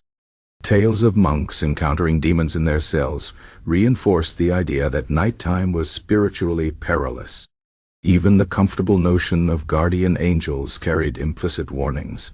If you needed such powerful protection, just how dangerous was the night? Ultimately, the Church's greatest gift to medieval sleepers may have been simply giving names to their fears. A nightmare caused by a demon was at least a known quantity, with prescribed countermeasures. A bed cursed by a witch could be uncursed. Even death itself lost some terror when framed as merely falling asleep in this world to wake in the next. In an age where so much about sleep remained mysterious, the Church provided a framework for understanding and surviving the long, dangerous nights. The medieval bed thus became a kind of altar, its straw mattress an offering to the need for rest, its wooden frame the scaffolding for nighttime prayers. To sleep was an act of faith, in the saints who guarded slumber, in the angels who stood watch, in the God who promised his children could lie down without fear. That so many still slept poorly speaks less to the failure of these beliefs than to the universal human truth that some nights no amount of faith can quiet a restless mind or ease an itchy back. The Church could bless the bed, but it couldn't make the straw any softer, a limitation that perhaps kept medieval spirituality properly humble even in matters of sleep. Chapter 13. Medieval Sleep Hygiene, or lack thereof. The modern concept of sleep hygiene, clean sheets, regular laundering, and a general avoidance of vermin would have struck medieval people as either impossibly luxurious or completely unnecessary. Their nighttime routines were governed by an entirely different set of principles, one where cleanliness was not so much next to godliness as it was next to impossible. The medieval approach to bedtime preparation was less about relaxation techniques and more about resigning oneself to another night of scratching, sneezing, and wondering if that rustling sound was just the straw settling. Bathing before bed, that cornerstone of modern sleep hygiene, was practically unheard of for most of the Middle Ages. The wealthy might enjoy occasional baths with scented oils, but these were rare occasions more akin to spa days than daily hygiene. For peasants, full immersion in water was considered dangerous.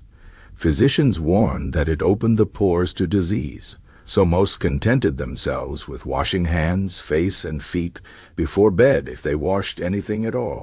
The result was generations of people climbing into bed with a day's worth of sweat, dirt, and whatever else they'd encountered still clinging to their skin. Night clothes presented another challenge to cleanliness. While the nobility might sleep in linen shifts, most common people slept either naked or in their day clothes. This meant that the same tunic that had been worn while hauling manure, butchering animals, and wiping children's noses now rubbed against the bedding all night. Wool, the most common fabric, had the advantage of being somewhat resistant to odors, but the disadvantage of being irresistibly attractive to moths and other fabric-eating pests. The concept of pajamas as separate sleepwear wouldn't become widespread until centuries later, leaving medieval beds to serve as giant lint brushes for the entire household's wardrobe. Bedding laundering was an exercise in futility for most households. Mattresses, being stuffed with straw or feathers, couldn't be washed at all. Blankets were so heavy when wet that they required riverside washing spots and multiple people to handle them. Sheets, when they existed at all, might be changed seasonally rather than weekly. The famous Bayeux tapestry includes a scene of servants beating bedding with sticks to clean it, a method that undoubtedly removed some dust, but just as surely embedded the rest deeper into the fibers. The end result was bedding that developed its own ecosystem over time, with each layer of grime adding to what we might charitably call its patina. The medieval solution to dirty bedding was not washing but covering up. Herbs like lavender and mint were strewn across mattresses to mask odors. Wealthier households used perfume sachets called sweet bags that hung near beds. The truly desperate simply turned the mattress over, presenting a slightly less soiled surface, while the accumulated filth of previous months continued festering underneath.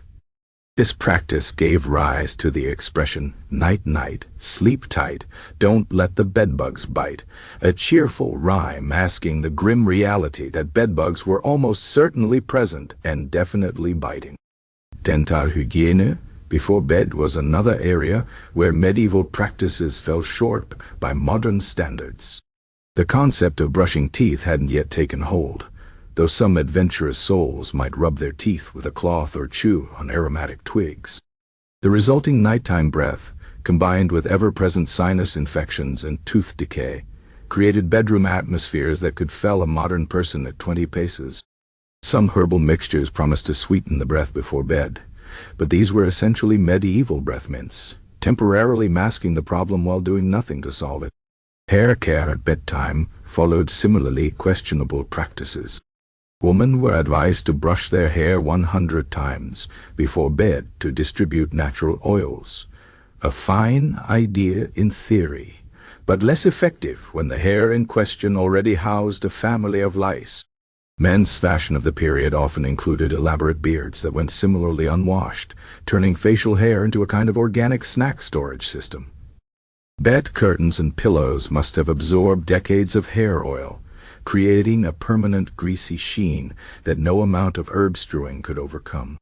Perhaps the most shocking aspect of medieval sleep hygiene was the widespread practice of night soil, the charming euphemism for chamber pots being emptied out windows in the morning. While this wasn't strictly a bedtime activity, it contributed significantly to the general unsanitary conditions surrounding sleep. The stench of human waste, mixed with rotting food and animal dung, created miasmas that drifted through open windows at night, giving the very air a tangible quality that modern people would find unbearable.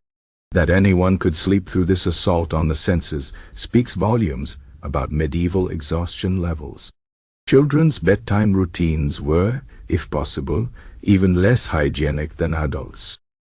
Infants were swaddled tightly in linen bands for their first several months, these wrappings being changed irregularly at best. The concept of a child's bedtime story often involved the whole family piling into bed together, transferring dirt, fleas, and whatever illnesses were making the rounds. Childhood diseases being so common, many children spent their nights feverish and congested, their bedding absorbing all the effluvia of illness in an era before waterproof mattress protectors. The wealthy, as usual, had only marginally better options. While they could afford more frequent linen changes and servants to beat their mattresses, they also tended to sleep in rooms with worse air circulation, the thick stone walls of castles being excellent at retaining both heat and odors. Their elaborate bed curtains, while impressive, trapped stale air and dust close to sleepers. Even the rose water they used to scent their sheets couldn't fully mask the underlying funk of unwashed bodies and slowly rotting feathers in their mattresses. Animals in the bedroom presented another hygiene challenge.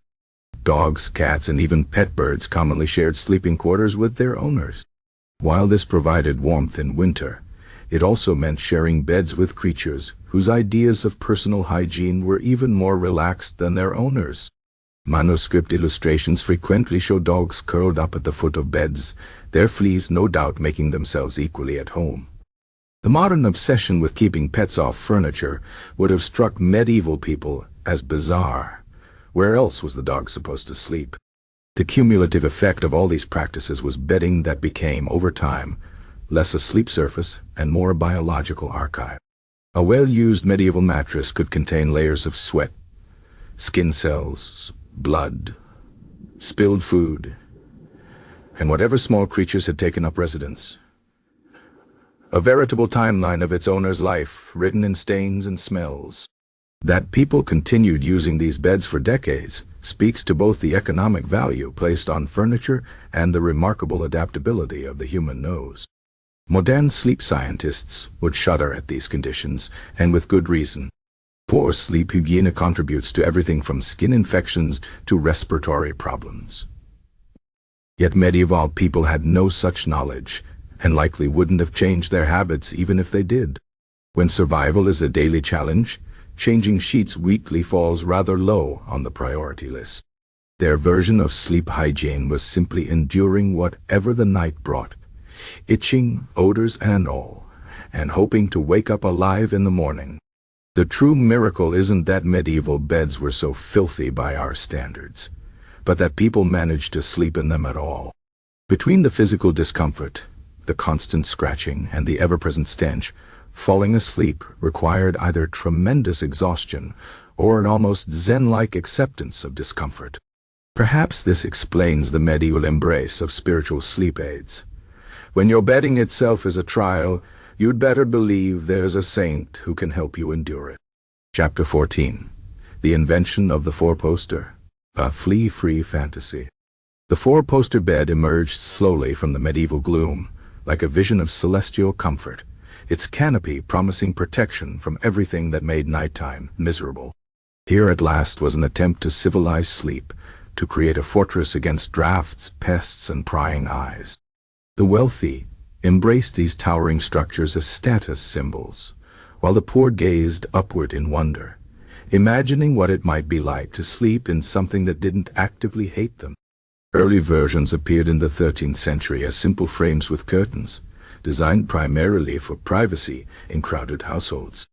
But soon the four-poster evolved into something grander, a self-contained sleeping universe where one could theoretically avoid the nightly onslaught of medieval life. The posts rose like sentinels at each corner, supporting a tester frame that held thick drapes to enclose the sleeping area. When drawn shut, these curtains created a dim, stuffy cocoon that kept out some drafts and most wandering livestock. The bed's true innovation wasn't its appearance, but its defensive capabilities. By lifting sleepers off the floor on an elevated frame, it reduced access for rodents. The curtains, when properly maintained, created a barrier against wandering spiders and the worst of the drafts. Wealthy owners stuffed their mattresses with down instead of straw, eliminating that particular vector for insect infestation. For the first time in history, it was possible to lie down without immediately becoming part of the food chain. Of course, these benefits came with new problems. The heavy drapes that kept out cold air also trapped body odor and dampness, creating a microclimate of stale human musk. The enclosed space amplified every snore and digestive noise, making shared beds even more intimate than before. And the canopy overhead became a perfect habitat for spiders who enjoyed the same warmth as their human roommates, spinning elaborate webs in the shadows above sleeping faces. The bed structure itself created hazards. Tall posts with decorative finials provided ideal perches for owls and small birds that sometimes found their way indoors. More than one sleeper woke to the soft plop of bird droppings landing on their canopy. The frame's carvings, often depicting fruits, flowers, or biblical scenes, collected dust in their intricate grooves, requiring armies of servants to keep clean. And the rich fabrics used for curtains absorbed smoke from chamber candles, gradually turning from vibrant colors to a universal gray-brown. Perhaps the greatest irony of the four-poster was that while it solved some physical discomforts, it exacerbated psychological ones. The enclosed space that felt cozy in winter became claustrophobic in summer. The same curtains that provided privacy also isolated sleepers from any warning of approaching danger. And the elaborate carvings on many bed frames, featuring gargoyles, saints with unnerving smiles, or scenes of damnation, hardly promoted peaceful dreams when glimpsed by candlelight at midnight. Maintenance of these beds became a full-time occupation for servants. Mattresses needed regular beating to maintain their loft, an exhausting process that sent clouds of dust and feathers into the air. Curtains required frequent airing to prevent mildew. The wooden frames themselves attracted woodworm, unless regularly polished with pungent mixtures of wax and herbs. For all their grandeur, four-posters demanded constant attention to avoid becoming just another vector for discomfort. The beds also changed nighttime rituals. The wealthy could now undress in relative privacy behind drawn curtains, though the process still involved multiple layers of complicated garments. Bedtime prayers took on new intimacy in the enclosed space, and marital relations became marginally more discreet, though the creaking of the frame and subsequent giggling of servants likely undermined any real privacy. For all their flaws, four-poster beds represented something revolutionary: the idea that sleep deserved its own dedicated architecture. No longer just a place to collapse after dark, the bed became a destination, a haven, however imperfect. That people invested such wealth and labor into these structures speaks volumes about how desperately they wanted better sleep. The poor, of course, made do with their own approximations. Some hung simple curtains around straw mattresses to mimic their betters' arrangements. Others built makeshift canopies from old sacks or spare fabric. But the true four-poster remained out of reach for most, a taunting reminder that while the wealthy could buy some relief from medieval discomforts, everyone else just had to keep scratching. By the Renaissance, four-poster beds had become so elaborate they practically qualified as small buildings. Canopies stretched 10 feet high in some palaces, requiring stepladders to access the mattress. Curtains grew heavier, in some cases incorporating fur linings for winter. The beds themselves became wider, allowing couples to sleep side by side without touching, the medieval equivalent of separate bedrooms. Yet, for all their evolution, these beds never quite delivered on their original promise of a pest-free sleep. Fleas still found their way in through clothing and pets. Drafts crept through gaps in the curtains, and the fundamental problem remained. No amount of fabric or carving could make medieval people clean by modern standards. The four-poster was less a solution than a declaration of war against the night and all its miseries. Today these beds survive as romantic relics in antique shops and period dramas. Modern reproductions capture their grandeur while discreetly omitting the smells, the bugs, and the constant maintenance. We see the carved posts and rich fabrics, but miss the centuries of human struggle they represent. The desperate, expensive, only partially successful attempt to carve out 8 hours of peace in a world that seemed determined to make sleep as difficult as possible. The four-poster bed stands as a monument to human ingenuity and self-deception. It promised sanctuary but delivered only partial relief, its curtains hiding as many problems as they solved. Like so many innovations, it was simultaneously a step forward and a reminder of how far there was still to go. For every noble who slept soundly in an expensive four-poster, 10 others tossed and turned, still itching, still cold, still wondering if a good night's sleep was too much to ask. Chapter 15. Bedtime Stories for the Damned, Folklore of the Cursed Bed. The medieval bed stood at the crossroads of the living world, and whatever lay beyond it, a threshold where the laws of nature seemed to soften each night. It's no wonder these creaking frames accumulated more ghost stories than any other piece of furniture. Every village had its tale of the haunted bed, the feather mattress that sighed when no one lay upon it, the wooden frame that left bruises matching its carvings, the straw pallet that grew inexplicably damp where a drowning victim had once slept. These weren't mere campfire tales, but genuine attempts to explain the unexplainable sensations of the dark hours. Consider the widespread legend of the deathbed of Castor, a massive oak frame, said to whisper the names of those who would die within the year. According to chronicles from 1372, the bed had been carved from a hanging tree and retained its grim associations. Servants refused to sleep near it, claiming it grew colder the closer one approached midnight. The bed's most famous victim was supposedly Sir Roger de Felbrick, who awoke screaming that the bedposts were squeezing him like a vice, only to be found dead come morning, his body marked with strange indentations. The bed survived into the Tudor period before being burned by superstitious workmen, though some claim its remnants were used to build a pub where patrons still report feeling unseen hands pulling at their clothes as they drink. Then there was the infamous Traveller's Bed of Norwich, a seemingly ordinary inn bed that appeared in at least 12 different accounts from the 14th to 16th centuries. Guests who slept in it would awake to find themselves lying in different beds, sometimes in other rooms, sometimes in entirely different buildings. One merchant reportedly fell asleep in Norwich, only to wake in a shepherd's hut near York, still wearing his nightcap but with his beard inexplicably braided.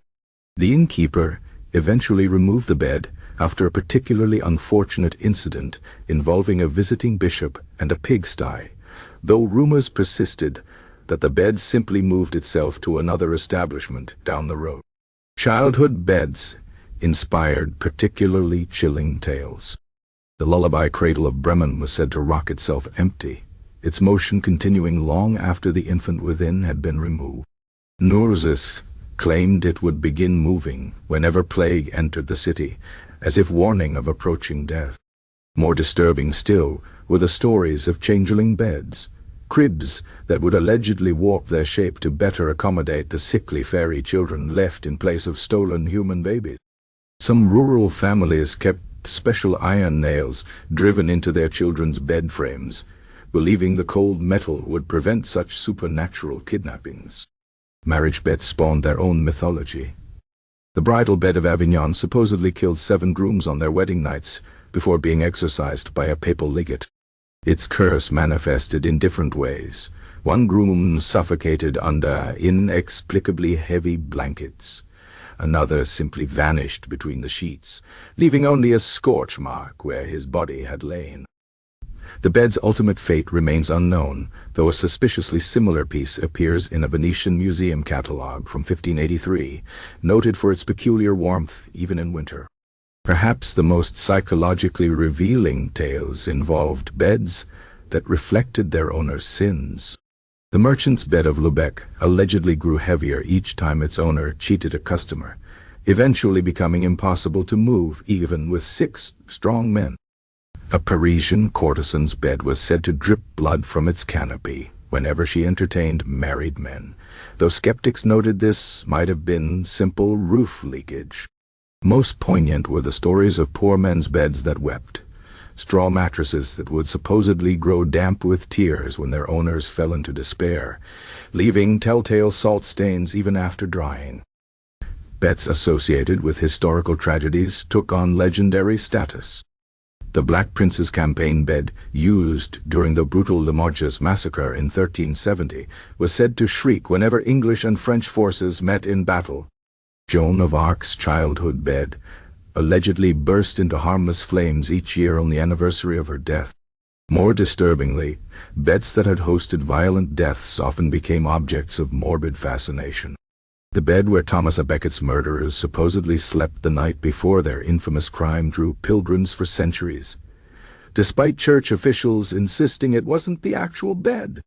Visitors would chip off splinters as relics, until eventually nothing remained but a pile of sawdust and disappointed expectations. The church's attempts to sanctify sleep created its own folklore. Beds that had hosted saints became objects of veneration, their straw stuffing distributed as holy relics. Some monastic cells contained vigil beds, stone slabs with wooden headrests where monks would attempt to sleep while remaining half awake in prayer. These ascetic frames supposedly left their users refreshed after just 2 hours, though one suspects the miraculous energy had more to do with desperate imagination than divine intervention. Regional variations in bed folklore reveal local fears. Coastal villages told of tide beds that would dampen with salt water when storms approached, even miles inland. Mining towns spoke of ore beds that grew heavier when new lodes were discovered. In the Alps, there were tales of avalanche beds that would shake violently before snowslides, though how anyone survived to report this phenomenon remains unclear. Each variation reflected the dangers particular to a community, projected onto the furniture that witnessed both their daily exhaustion and their final rest. The common thread through all these tales is the bed as witness, silent observer of secrets, shames, and sorrows. In an era without private diaries or therapists, people projected their anxieties onto these wooden confidants. A bed that remembered sins or predicted deaths was less frightening than the alternative. That life was simply chaotic and sleep offered no real escape. The cursed bed became a character in its own right, a participant in the household drama rather than mere furniture. Modern psychology might interpret these legends as manifestations of sleep paralysis, night terrors, or guilt over secret transgressions. But this misses their deeper cultural function. These stories gave people a framework for discussing the vulnerable, irrational hours of night. A farmer could admit to hearing his bed creak under invisible weight more easily than confessing his fear of bankruptcy. A wife could blame strange dreams on a haunted mattress rather than acknowledge her unhappiness. The cursed bed became a socially acceptable scapegoat for all the fears too intimate to name in daylight. Today, these legends survive in fragments, ghost stories told for entertainment rather than genuine belief. But they speak to a time when the line between dreaming and waking was thinner, when people truly wondered what unseen forces might share their resting place. The next time you hear your mattress creak in the dark, consider that for medieval people, that sound wasn't just aging springs. It was the bed itself telling its story, one restless night at a time. Chapter 16. The End of an Era. How Beds Got Better. The slow redemption of the bed from medieval horror to modern haven was not a straightforward path, but rather a series of fits, starts, and occasional backslides into flea-infested misery. What began as simple wooden platforms designed to keep sleepers marginally above the worst of the filth gradually transformed into legitimate furniture worthy of the human form. Yet for centuries after the Middle Ages ended, beds carried the ghostly imprint of their cursed origins, as if reluctant to relinquish their reputation as instruments of torment. The Renaissance brought the first real innovations in bedding technology, though initially only for the wealthy.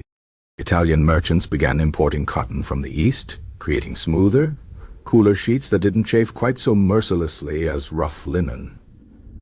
Feather mattresses grew thicker and more carefully maintained, with servants tasked not just with beating them but occasionally replacing the stuffing entirely. These early improvements trickled down slowly, reaching the middle classes by the late 1600s, though the poor still made do with lumpy straw pallets that would have been perfectly recognizable to their medieval ancestors. The real game-changer came from an unexpected direction: maritime trade. As ships grew larger and voyages longer, sailors needed better sleeping arrangements than damp planks. Shipboard hammocks, adapted from indigenous Caribbean designs, proved remarkably comfortable compared to traditional beds. Their suspended nature kept sleepers above the worst of the bilgewater and vermin. By the 18th century, hammocks had migrated ashore, becoming popular among land dwellers who appreciated their space-saving qualities and relative cleanliness. For the first time, people had an alternative to the traditional bed frame that didn't involve sleeping on the floor. Meanwhile, the bed frame itself underwent quiet revolutions. The invention of rope beds with adjustable tension allowed sleepers to customize firmness for the first time. No longer were people stuck with whatever sagging mess their ancestors had endured. Now they could tighten the ropes when the bed grew slack. This innovation led to the expression "sleep tight," though the second part of the phrase, "don't let the bedbugs bite," remained depressingly relevant. Metal bed frames appeared in wealthier households, eliminating the woodworm problem that had plagued medieval sleepers. Though early models conducted cold so efficiently, they created new discomforts. Mattress technology advanced in fits and starts. The 18th century saw the invention of the first cotton-stuffed mattresses, a vast improvement over straw but still prone to lumpiness. Wool batting became popular in colder climates, though it retained moisture in ways that would make modern sleepers cringe. The real breakthrough came with the invention of coiled spring mattresses in the mid-19th century. Though early versions were so bouncy, they reportedly launched unprepared sleepers onto the floor. It would take decades of refinement before inner spring mattresses became the comfortable support systems we know today. Bedding hygiene improved alongside mattress technology. The Industrial Revolution made textile production cheaper, allowing even middle-class families to own multiple sets of sheets that could be changed weekly. Soap became more widely available, enabling proper laundering that didn't just redistribute dirt. Perhaps most importantly, the growing understanding of germ theory in the late 19th century made people realize that their ancestors' approach to bedding had been essentially marinating in filth. The concept of regularly washing sheets went from aristocratic luxury to public health necessity almost overnight. Pest control evolved from folk remedies to scientific solutions. The medieval arsenal of herbal sachets and wolf teeth gave way to chemical insecticides in the 19th century, though early versions often proved nearly as hazardous to humans as to insects. Pyrethrum powder, derived from chrysanthemums, became a popular bedbug treatment, while metal bed frames were promoted as vermin-proof alternatives to wood. By the early 20th century, proper sanitation and chemical treatments had largely eradicated bedbugs from wealthy households, though poorer communities continued struggling with infestations for decades longer. Sleeping arrangements became more private as housing improved. The Victorian era's emphasis on propriety led to separate bedrooms for parents and children, reducing the medieval practice of entire families sharing one bed. Servants moved out of their masters' bedrooms into dedicated quarters, though these were often cramped and poorly ventilated. The invention of coils, springs, and mattresses coincidentally made beds squeakier, creating new incentives for privacy among newlyweds. Curiously, some medieval sleep practices persisted well into the modern era. The tradition of making the bed each morning originated as a practical necessity when beds were multipurpose furniture used for both sitting and sleeping. The concept of bedtime stories evolved from medieval oral traditions into the Victorian practice of reading moralistic tales to children before sleep. Even the modern waterbed has its roots in medieval goatskin mattresses filled with water for sick patients, though thankfully without the accompanying risk of leaking animal bladders. By the 20th century, beds had transformed almost beyond recognition from their medieval ancestors. Box springs provided even support. Dust-proof mattress covers prevented allergen buildup. Regulator knobs allowed couples to customize each side of the bed. The once humble bed had become a technological marvel, with memory foam, adjustable bases, and sleep-tracking sensors that would have seemed like witchcraft to medieval peasants. Yet for all these advancements, some vestiges of the medieval bed's curse remain. People still toss and turn, still suffer insomnia, still wake with mysterious aches. The modern sleeper may not fear demons in the night, but they do stare at glowing screens that disrupt circadian rhythms in ways medieval people couldn't have imagined. We've eliminated the fleas only to create new sleep disruptors. Caffeine, artificial light, the constant ping of notifications. The bed's journey from medieval torture device to modern sanctuary reflects broader changes in human civilization. As we gained control over our environment, we remade sleep in our image, predictable, comfortable, and theoretically free from supernatural interference. But in doing so, we may have lost something the medieval sleeper understood instinctively. That sleep is not merely a biological function to be optimized, but a mysterious frontier where the mind wanders into shadowy territories. The modern bed may be free from literal curses, but it still carries the weight of our expectations. We demand perfect, Instagram-worthy sleep in designer bedrooms, forgetting how recently our ancestors considered simply surviving the night a victory. Perhaps there's wisdom in remembering the medieval bed's humbler origins. Not to return to flea-ridden straw, but to appreciate how far we've come, and how miraculous it is to lay one's head down in genuine comfort at the end of the day. The curses have lifted, the rats have largely retreated, and the beds no longer creak under the weight of centuries of misery. But the fundamental human need for rest remains unchanged, as does the quiet wonder of waking up refreshed, a miracle our ancestors would have sacrificed much to experience just once. In the end, the greatest evolution wasn't in the beds themselves, but in our ability to take peaceful sleep for granted, a luxury more valuable than any medieval king's golden canopy. Chapter 17. Modern Lessons from Medieval Misery. The medieval bed was many things. A battlefield against pests, a repository of odors, a witness to both life's beginnings and endings. But it was rarely comfortable by modern standards. Yet this very discomfort holds up a mirror to our contemporary sleep complaints, casting our first-world problems into sharp relief against the backdrop of straw-filled suffering.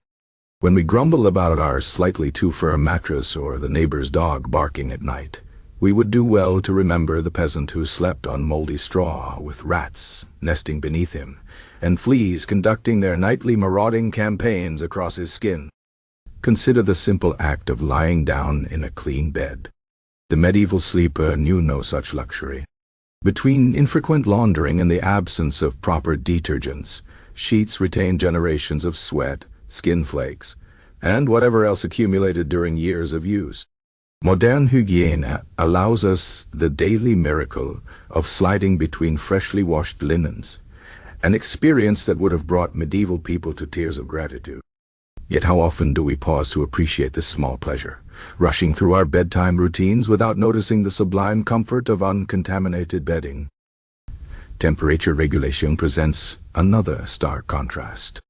Medieval sleepers endured winters with nothing but thin wool blankets and body heat, their breath frosting in the air as they huddled together for warmth.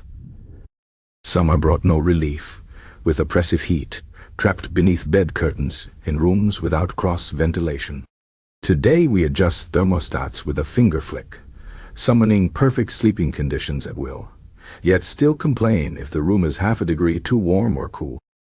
The medieval sleeper would marvel at our climate-controlled bedrooms while simultaneously judging us insufferably spoiled.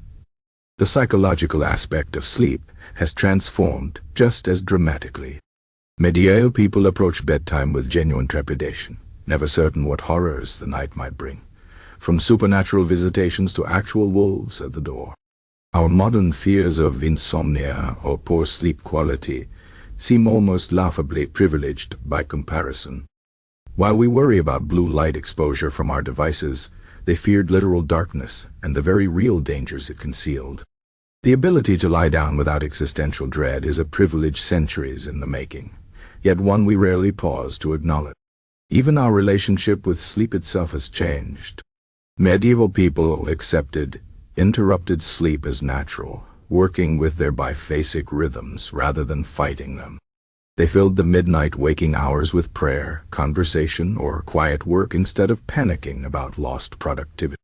In our obsession with sleep optimization and tracking every minute of rest, we've perhaps lost some of their easy acceptance of sleep's natural variability.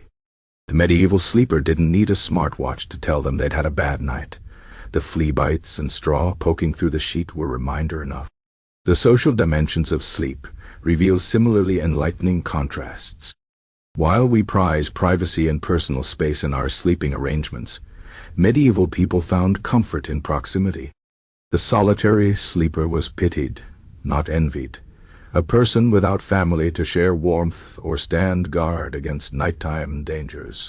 Our modern isolation, for all its physical comfort, carries its own psychological costs that the medieval communal sleep system inadvertently mitigated. Perhaps there's wisdom in their approach that we've overlooked in our pursuit of perfect individual sleep sanctuaries. Technology has solved many medieval sleep problems while creating new ones they couldn't have imagined. They suffered from bed bugs while we stare at glowing screens that disrupt our circadian rhythms. They feared demons in the night while we stress about unanswered emails. Their sleep was physically uncomfortable while ours is mentally fraught. The challenges have evolved, but the essential human struggle to find rest continues across the centuries. Perhaps the most valuable lesson from medieval sleep is the recognition of how profoundly our environment shapes rest. They slept poorly because their world gave them no other option. We have the opposite problem. Every conceivable sleep aid at our fingertips, yet still we toss and turn. Medieval sleepers' problems were external. Ours are increasingly internal. Their beds were objectively terrible. Ours are technically perfect, yet somehow insufficient. This historical perspective invites us to reframe our modern sleep complaints. That slightly uncomfortable hotel mattress? At least it's not crawling with lice. The noisy city street outside? Better than listening for bandits scaling the walls. The stress keeping us awake? At least we're not fearing damnation for potentially sinful dreams. The medieval sleeper would trade places with us in a heartbeat, flea bites and all. Yet for all their suffering, medieval people understood something we often forget. That sleep is not just a biological function, but a small daily surrender, a letting go that requires trust in the world's basic safety. However uncomfortable their beds, however real their nighttime fears, they still closed their eyes each night, still gave themselves over to rest. In this, they were perhaps wiser than we realize. The next time you find yourself complaining about minor sleep inconveniences, try this thought experiment. Imagine explaining your grievance to a medieval peasant. "My pillow is too flat," you might say, as they stare at their log-shaped headdress stuffed with hay. "The thread count on these sheets is disappointingly low," you could mention, while they scratch at their lice-infested wool blanket. The exercise isn't meant to shame modern discomforts, but to foster gratitude for comforts so commonplace we've stopped noticing them. Our beds have come an astonishingly long way from their medieval predecessors. We've eliminated the pests, softened the surfaces, perfected the temperature regulation. Yet, the fundamental human need for rest remains unchanged across the centuries. However fancy our mattresses become, sleep at its core is still the same vulnerable, mysterious state it always was. The medieval sleeper's struggles remind us that good rest is more than the sum of its physical conditions. However perfect our sleeping environment, true rest requires something deeper. a quality the medieval world lacked almost completely, and one we must consciously cultivate amid our modern distractions: peace of mind. However soft your pillow, that's the one comfort no mattress technology can guarantee. So tonight, as you settle into your clean, pest-free, temperature-regulated bed, take a moment to appreciate this hard-won luxury. The centuries have gradually lifted the curses medieval people believed haunted their sleep. The rats have retreated, the fleas have largely been vanquished, the straw has been replaced with memory foam. Yet the quiet wonder of closing one's eyes in safety and opening them to a new day remains as magical now as it was then. Perhaps more so because we get to experience it in actual comfort. The medieval bed's greatest lesson isn't about how far we've come, but about how easily we forget our progress. Their misery makes our comfort visible. Their restless nights give our sleep context. Their cursed beds make ours seem, if not perfect, then at least blessedly free of actual demons. And for that we might offer silent thanks before drifting off, not to any saint or relic, but to simple historical perspective that makes our ordinary beds feel extraordinary. Chapter 18. Epilogue, sweet dreams or not? Centuries of restless ghosts still linger in our modern bedrooms, their whispers woven into the very fabric of our sleep. Though our mattresses no longer crawl with vermin and our sheets bear no traces of plague, the medieval struggle for rest echoes in our midnight tossing and turning. The four-poster beds have been replaced by memory foam platforms, but the age-old battle between body and sleep continues uninterrupted. Consider how we still personify our bad nights. When sleep eludes us, we don't blame our racing thoughts or poor sleep hygiene. We declare that sleep won't come, as if it were some capricious medieval sprite refusing to bless us with its presence. We curse our beds for being too hot, too lumpy, too something, inheriting the medieval habit of assigning blame to inanimate objects rather than our own buzzing minds. The language of sleep remains stubbornly archaic in an age of sleep trackers and smart mattresses. Our bedtime rituals carry faint traces of those old protective charms. The Modern Sleep Podcast is just the 21st century version of whispering prayers against nightmares. Whited blankets mimic the comforting pressure of those heavy medieval quilts, minus the flea colonies. Even the familiar bedtime story persists, though we've traded tales of saints and demons for corporate newsletters and doom scrolling through bad news. The packaging has changed, but the impulse remains, to distract the mind just enough to coax it into surrender. The medieval fear of nighttime hasn't entirely vanished either. We may no longer dread literal demons, but we've invented new ones to haunt our nights. The ping of work emails, the relentless glow of screens, the nagging sense that we should be doing more even as our bodies demand rest. Our ancestors feared the devil at the foot of the bed. We fear our own inadequacies creeping in during the vulnerable hours. The monsters have changed costumes, but the play remains the same. Oddly enough, some medieval sleep solutions are experiencing ironic revivals. The wealthy now pay thousands for goat hair mattresses, not unlike those medieval peasants used by necessity. Sleep specialists recommend Biphasic sleep schedules that would have seemed perfectly normal to Chaucer. The latest sleep gadgets promise to recreate the perfect darkness of a medieval bedchamber, minus the actual danger of bandits. After centuries of fighting against our natural rhythms, we're slowly circling back to what medieval people knew instinctively, that sleep cannot always be forced into convenient boxes. Yet for all our progress, one fundamental truth remains unchanged. Sleep is still the great equalizer. The billionaire and the barista both stare at the same ceiling at 3 a.m. The medieval peasant and the modern office worker share that universal moment of frustration when exhaustion meets wakefulness for no apparent reason. Technology has solved the external problems of sleep, but the internal mysteries continue to elude us. Perhaps this is why medieval sleep troubles still fascinate us. Their struggles were visible, tangible, fleas to scratch, straw poking through sheets, the very real cold seeping into bones. Our problems are subtler but no less real. The anxiety that won't quiet, the thoughts that won't slow, the vague sense that despite our perfect sleep conditions, we're doing it all wrong. Their misery makes our more abstract unrest feel almost quaint by comparison. The final irony is this: after centuries of effort to perfect sleep, we may have lost something valuable in the process. The medieval sleeper never expected perfect rest. They took what they could get and survived. We, with our optimized sleep hygiene and carefully controlled environments, have raised our expectations to impossible heights.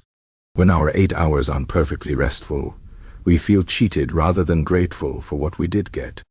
The luxury of disappointment may be the most modern sleep problem of all. So tonight, as you perform your own bedtime rituals, the teeth brushing, the sheet smoothing, the last glance at your phone, spare a thought for your medieval counterparts.